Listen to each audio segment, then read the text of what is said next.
Naalala ko noon, sa isang parokyang pinanggalingan ko, may isang youth na nag-raise ng kanyang boses nang sabi niya, bakit po ba kapag nag-i-events tayo, ang hilig po natin sa disposable?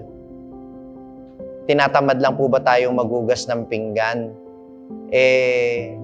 Nakakahiya naman po sa kalikasan, nakakahiya naman sa Diyos. Sa atin din po babalik yan. Oo nga, no? So mula nun, ako hanggang ngayon, sa sasakyan ko, lagi ako may tumbler. Lalagyan ng tubig, lalagyan ng paborito kong kape.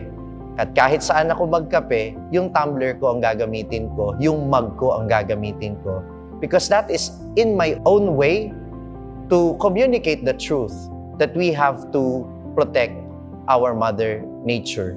We have to value the creation of God because in this way, we are also honoring God.